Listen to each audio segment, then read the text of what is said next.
Miller, lovely cushioned header. But Gerrard! Oh, you beauty! What a head, son! What a head!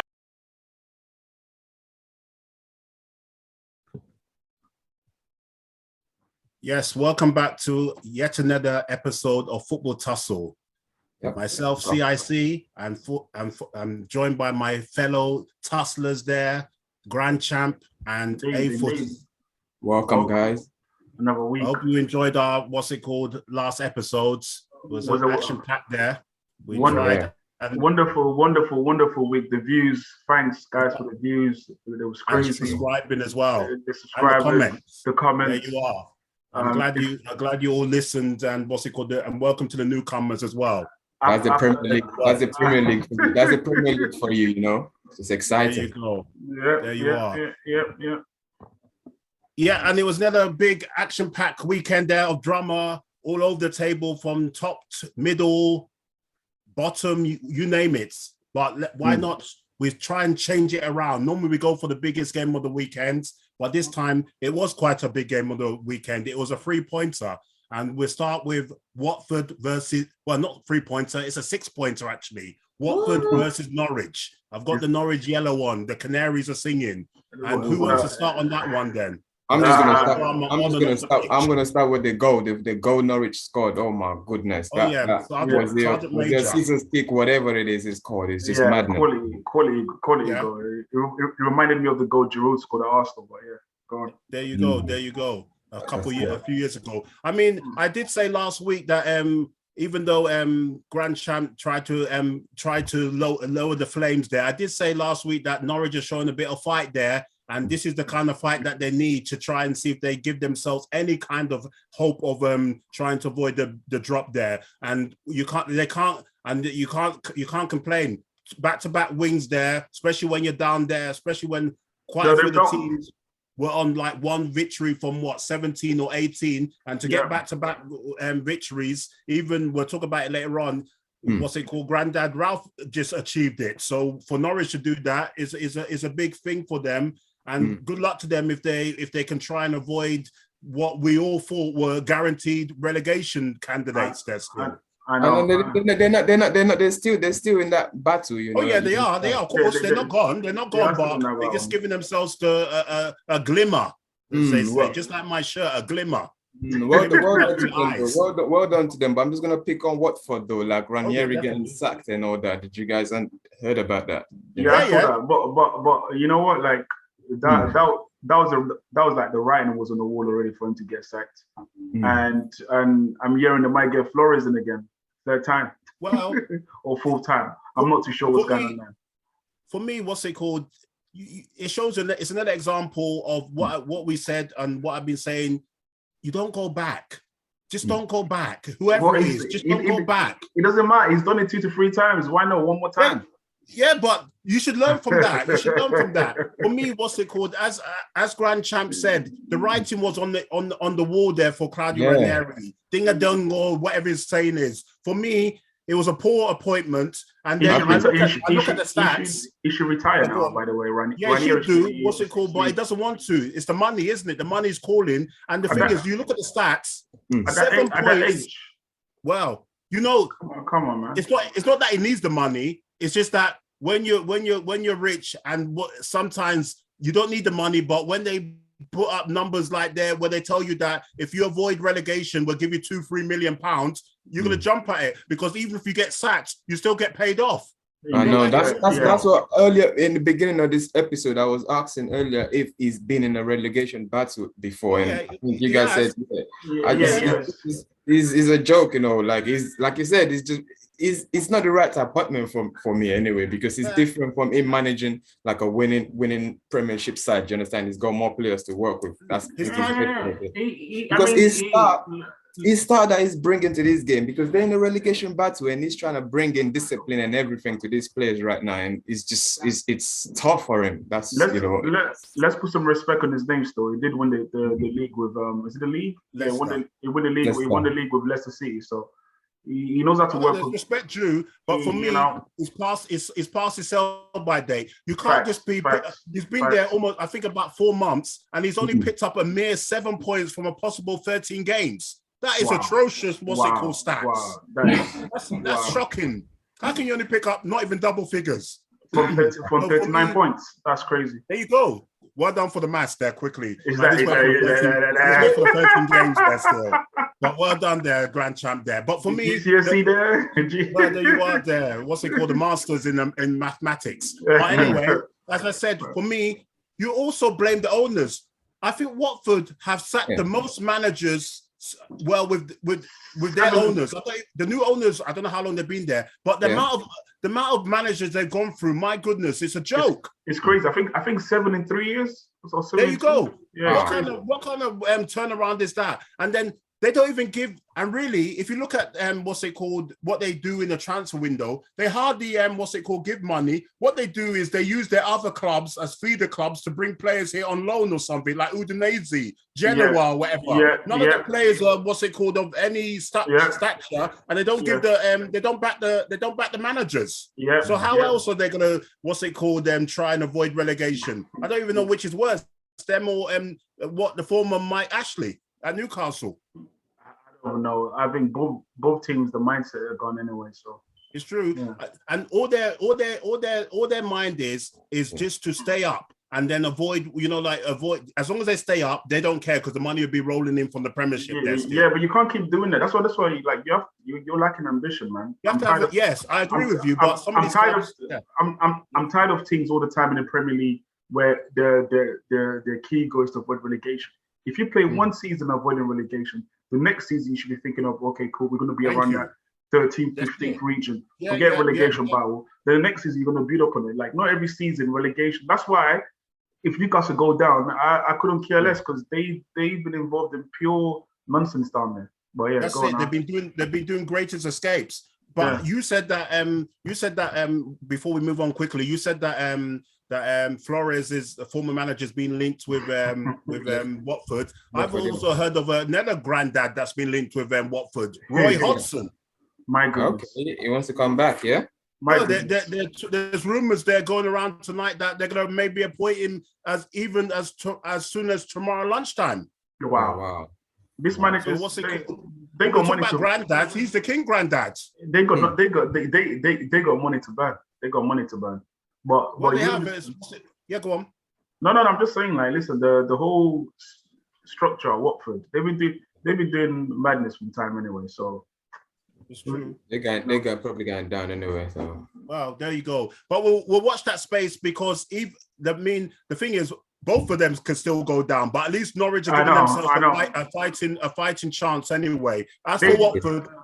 I think this was, before we move on quickly, I think this is the right time for Watford to get rid of Ranieri because there's a break now in the Premiership there for a couple of weeks. So at least they can get a manager, maybe whoever it is, to try and work on the training with the players and maybe have a plan. But we'll see how it goes. But we'll move on anyway, unless someone else has got one last comment on that fixture. No. Another manager gone. Oh yeah, that's another one bites the dust, as they say. But we're moving on now to another game. This was on Saturday. It was a big game there for the battle for one of the battles there for the 4 positions there. It was Man United versus West Ham there. So PD, your former team, or you're at the moment taking a sabbatical. What have you got to say about that then? Look, you know what? Yeah, I would say, look, honestly, Granddad Raf, he's doing well, to be honest. Wait, hold on a second. Is that Raf or Ralph? Have you joined him now to say Granddad Ralph? Wow. Okay, go on. He's the OG. The old man is the OG. But what I would say, honestly, he's put a little bit of discipline into Manchester United. What Ole didn't do. That's what I would say. Do you understand? But he's still got a lot to improve. What I would say is Pogba is fit now, so it's interesting to see what he would do.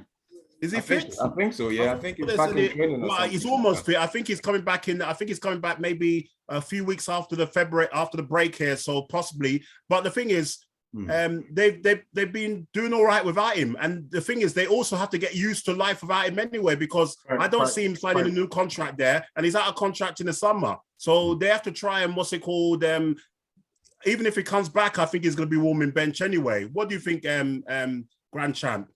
With the whole Pogba thing, it's clear that my guy ain't signing. He's probably got 2 destinations. That would be PSG or Real Madrid. With Ralph, with Ralph. Or I normally call him Ragnarok, but with him, honestly, I want you to analyze his arrival since he's been there. He's been there every week almost. Exactly, we've been doing this, this crap every week with Ralph, and to me, yes, he got his substitutions correct for the last 2 games.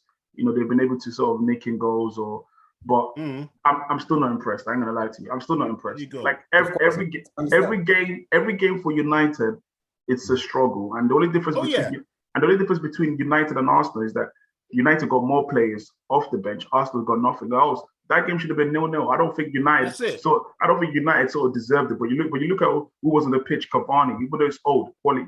Ronaldo, old, but still quality. You had Rashford on the pitch. You got Fernandes. You got people like Sancho not making the bench, or you got Marshall. So, that's a good team. So I expect better from United, but that's why I was trying to say that he would do a better job than Ole to me. He's not going to do a great job, but I think he would do a better job. I reckon. Well, the only way we'll find out is where by the end of the season, if he finishes in the top 4, that's it. If he doesn't finish in the top 4, he's not done a better job. Moving on quickly. Wait, hold on. If he does finish in the top 4, I would say that's based off Arsenal and Spurs doing nonsense. Because they are in the driving seat. So if they do that, then that's... Yeah, they've disgraced themselves. Moving on to Rashford there. Maybe Rashford has been listening to what I said in the last couple of episodes there, where I said that he's always looking sour, and when is he going to get a smile back on the face? But now he's smiling now there. That's back-to-back goals for him, and definitely the smile was on there for him with that smash and grab against West Ham. And then quickly to talk about West Ham, it shows you the game management was poor. Yes, you're in the 90th something minute, like injury time. For me, you have to settle for the draw, because yes, you want to try and get that win there, but for goodness sake, you don't lose the game there. You don't lose it. A draw away for West Ham at Old Trafford is still a decent result there. It's a decent result, but I've been saying this for West Ham need another striker, man. Antonio sometimes. He needs to. Sometimes Antonio could just look leggy, man. Like they need different options. In midfield, they've got different options, but they just need someone dynamic. And I feel like they're missing Benrahma. Even though Lanzini and Fornals have been good, but they're missing a bit of pace. A bit of trickery. But I think they need another striker. West Ham. It's January. They've got money to spend, I reckon. So let's. I don't think. Well, the January is almost finished there still, and I don't see them being linked with anyone. So what's it called? I don't even know if someone's coming in for them. Who? No, I said last minute sneaking. Yeah, possibly, but you really would have wanted your business done early. You really would have wanted your business done early. But as I said on previous episodes, for me, West Ham is not making top 4, so I'm not surprised that they're doing this kind of nonsense. I've been saying it for a while. West Ham, they've done very well, but they're punching above their weight. If they can finish in the top 6, it's a very good season for them. I agree with you. Yeah, they're anything higher than that. They're punching way above their weight. We'll see how it goes. But for me, Man United are favourites for that 4th position. But Arsenal, we'll talk about them later on, and also Spurs. They need to show some more fire to try and make sure they don't get it. Yeah, I guess. Well, I mean, West Ham deserve top 6. The way they started the season, they deserve top 6. But West Ham, a bit like Leicester, they run out of steam at the end of the season, near the end of the season. So what you deserve and what you get, it doesn't always come into the same, same action there. So we'll see how it goes. Let's move on now there. To another game on Saturday, which was a very important game there for the near the bottom of the table, anywhere at the bottom of the table and just above it. It was Leeds versus Newcastle, and Newcastle finally getting their second victory of the season, because I can't remember when they got their last victory, which was their first one anyway. So what have you got to say about that, lads? No, they're climbing up well, you know, and like I said earlier on in a couple of episodes, they're like 10 points, away from top 10 or top 11. Newcastle.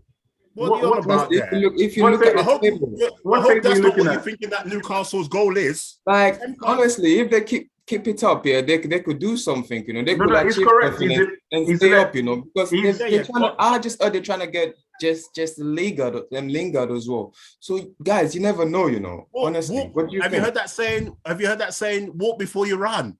My goodness, we're talking about a team that is almost guaranteed finishing relegation. Now now what's it called? A-footy. You're talking about mid-table finishes or whatever. 10 points. My goodness, that's nosebleed talk.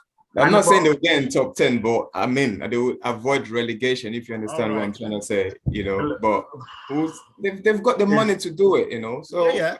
Well, they're definitely giving themselves at last a fighting chance, and what was important for them for once, they didn't concede. That's true. They're always conceding. I was shocked. They'd be like Leicester City. They always concede. But, yeah, Leeds blew themselves. Leeds were poor. The thing is, Leeds. You think they're finding form? They draw, they win. They draw, they win. Mm-hmm. So right now, in the last 5 games, they've had 2 wins, 2 draws, 1 defeat. So it's patchy a bit. But doing enough.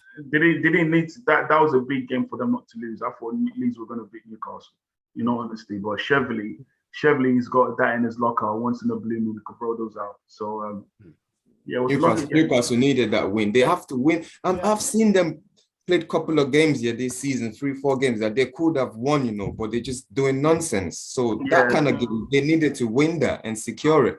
I want them to stay in the Premier League, but because they got a bigger stadium, you know, they won't know. You have to earn the right.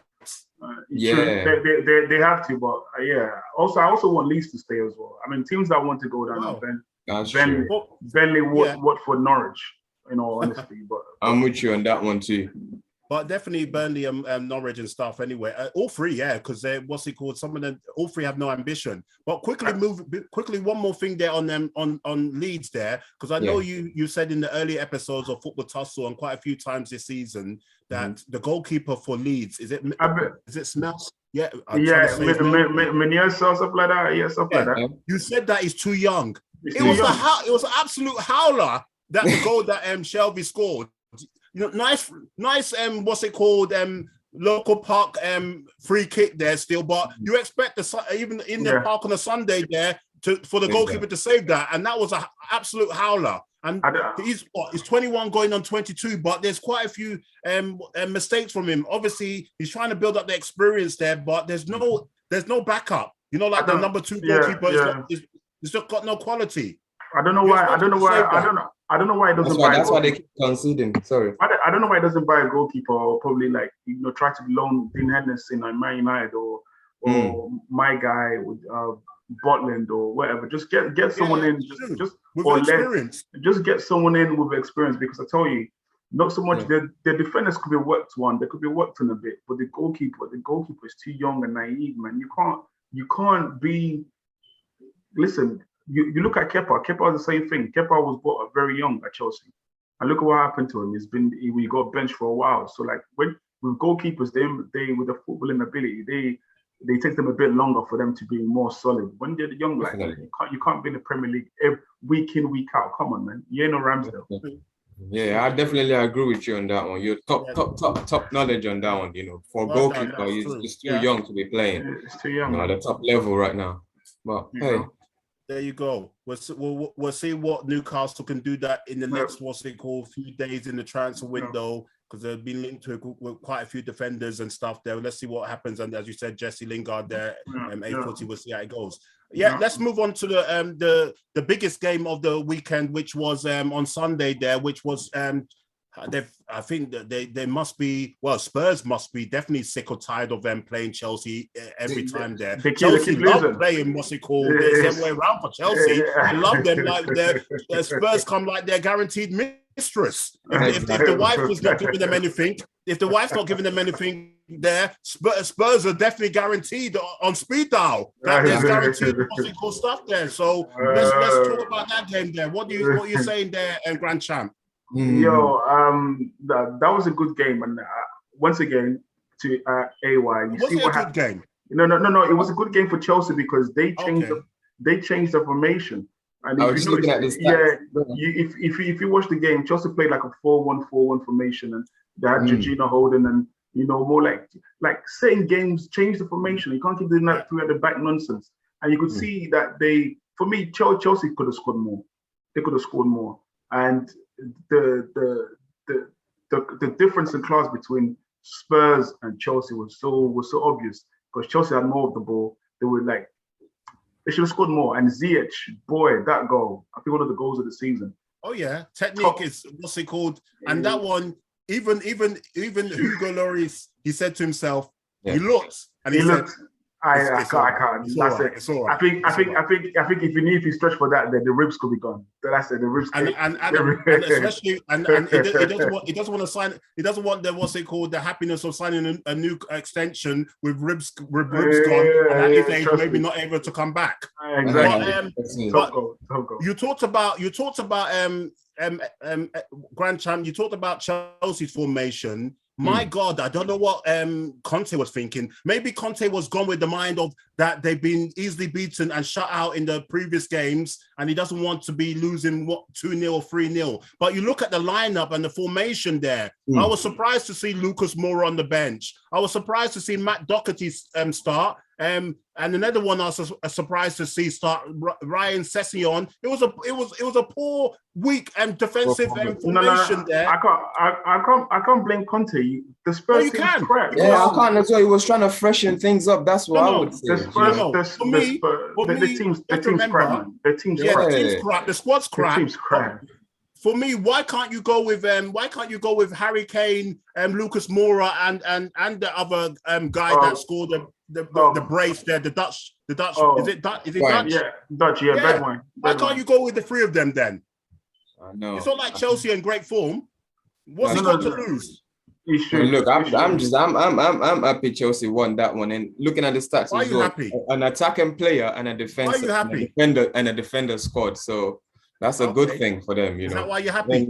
And if they can't beat this Spurs team, then honestly, that means I wanted a draw. I would myself and tell him to go. Of course, you wanted a draw as an Arsenal fan. Definitely, I would have taken a draw, but I'm not too concerned about any of these two teams anyway. Still, but another thing, as we say, is that Lukaku.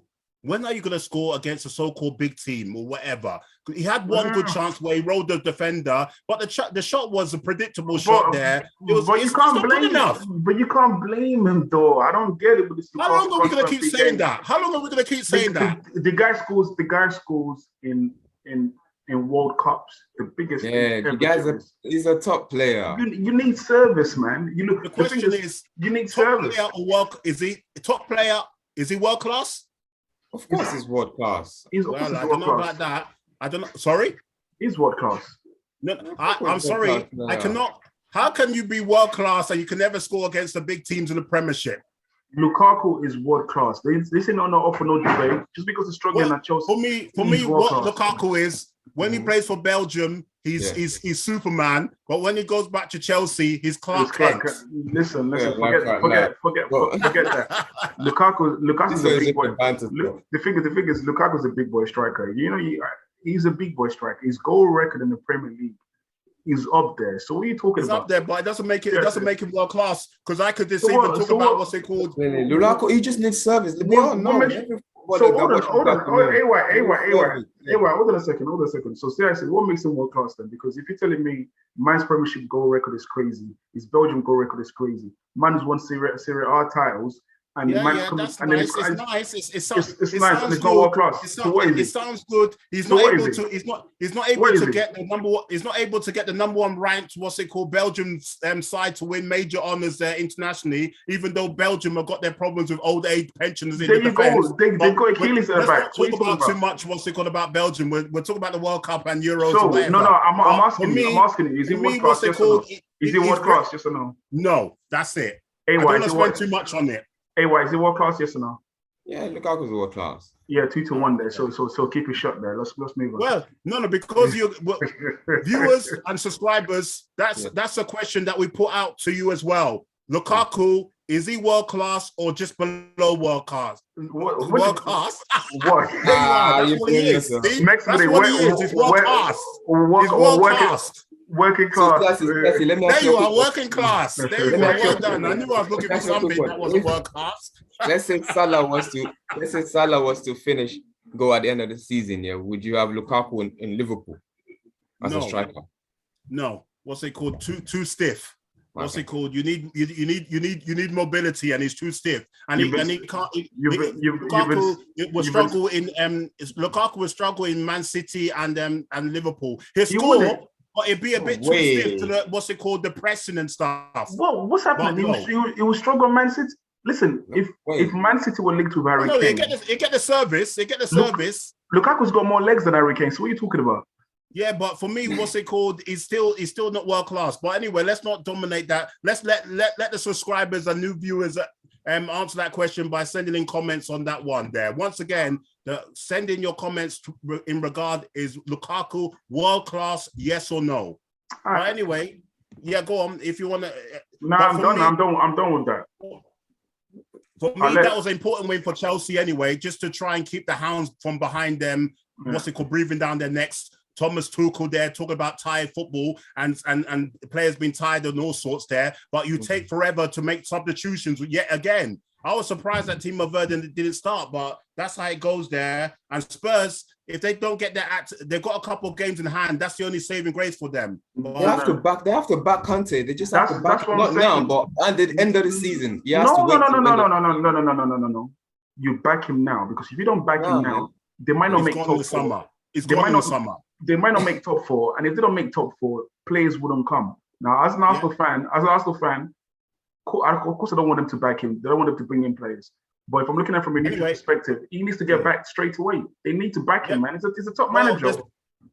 There's not long to go anyway, time permitting anyway. But we'll see how that goes there. I think if they don't make top four, he could easily walk anyway, as we saw at Inter Milan. But let's run through the. We'll watch that space anyway. Remaining games of the remaining days of the transfer window. Let's move on to the remaining games there in the time permitting there. We had Brentford versus Wolves. As I said previously many times, Wolves quietly going about their business. I've been saying that. I've been closer to the top six and where are they in the table there? So doing very, very good stuff there. He's definitely manager. Well, he's in a big shot for manager of the season.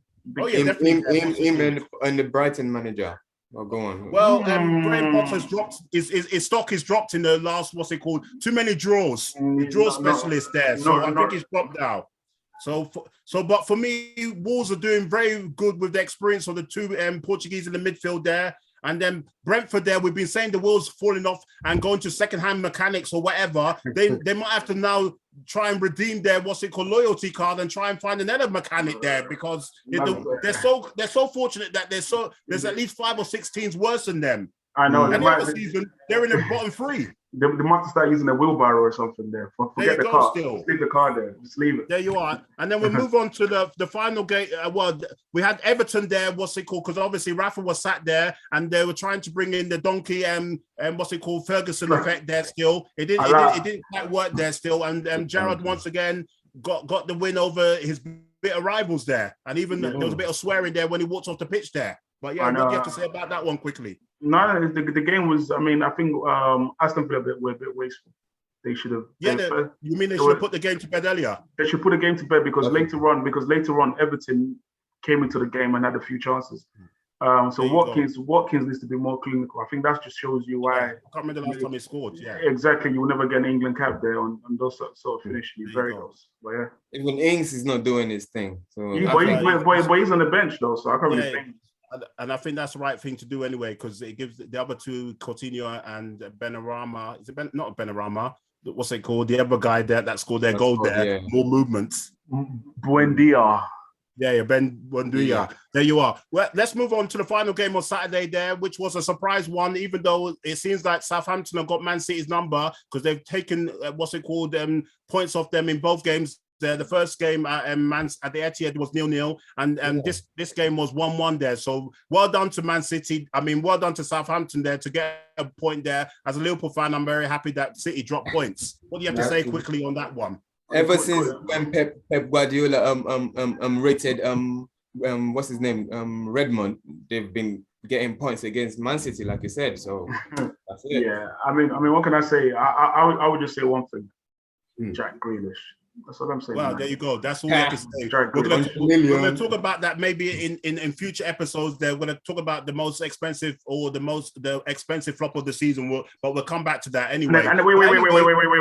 Because time permitting, we have to move on. I know we have to move on. But what I was going to say is I don't understand how Pep was saying after that game that was the best performance from Jack Grealish. That was awful from Pep. Well, I think it was just more mind games anyway, trying to big him up even though he knew it was rubbish. Yeah, moving on to Sunday's game there, and then we had finally Burnley were able to make it onto the pitch there, and then when they did, they got a surprise draw against a toothless, clueless Arsenal. What do you have to say there? Relax with the toothless, clueless. Well, it's not relaxed. It sounds like you do some magic potion there. Toothless, clueless. The reason I say toothless, they've now gone 4 straight games without scoring. That was Forest in the FA Cup, the 2 legs in the semi-final of the Carabao Cup against Liverpool, and then yesterday against Burnley there.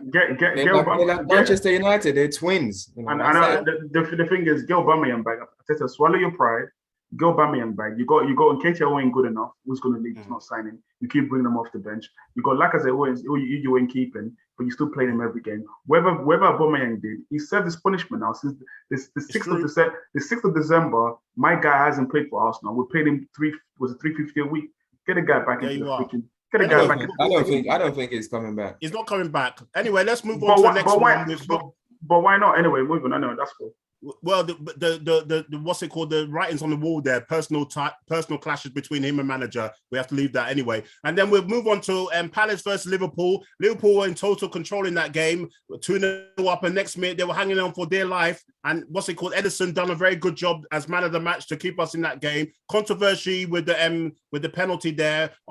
Crystal Palace penalty anyway. Crystal Palace were just wasteful that game. They had so many chances. They were wasteful. Liverpool give away too many chances, but they've done well just to make up for City dropping points to put themselves within a glimmer. We use that word again, a glimmer there still of a title fight with Man City. Little holder. VAR was a mess in that game, as I said. The penalty, what's it called? It should not be given, but we'll take it anyway. Fabinho once again stepping up and scoring there. Moving on to the final game of the weekend, Leicester versus Brighton. Once again, Leicester can't keep a clean sheet there. I can't remember the last time they kept a clean sheet. But well done for super sub Welbeck for coming on and getting as usual with Welbeck.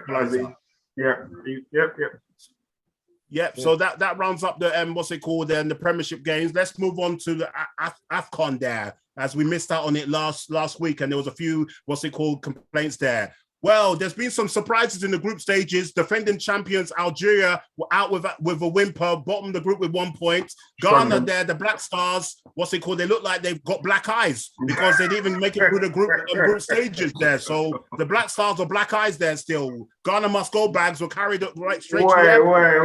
I'm going straight to it. Nigeria, they just disappointed. Wow.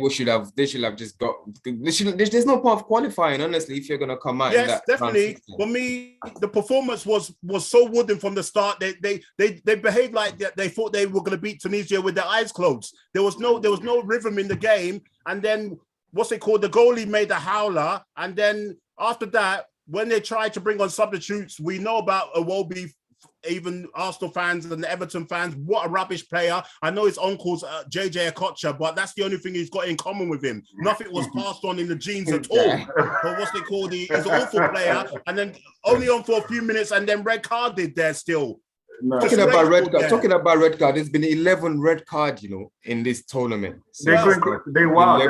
Almost every other game is a red card. There you go. But that's no surprise. What's it called when it comes to red cards and penalties and giving and as well. And then we'll talk about today's sad news there about or tonight's sad news there about the stampede where in the Cameroon versus Camros game there still and. Cameras, even though they went out, they done their small nations great dignity there to get through the group stages, to play the game today with half the squad, with COVID, manager included, no goalkeeper at all. They had to have an outfield player playing goal. And what a free kick from James Ward-Prowse would be proud of that free kick from about 40 yards out there still. But as I said, we send our condolences to the people that have died that we're hearing. At the moment the number is 6. Hopefully we don't want to hear any more deaths there, but definitely we'll be talking more about AFCON as well still. And the favorites, as I said, is Ivory Coast followed by Cameroon. That's a big surprise. Senegal. Senegal. Forget that. Well done for debutant Gambia, well done. First tournament, and they beat Guinea there. Well done to them for going through. But I hope you're enjoying this episode. Coming back, that's why. Make sure more subscribers, more viewers, and more comments. Football Tussle is getting better and bigger. We appreciate you. All right, and have a good night, guys. Well done.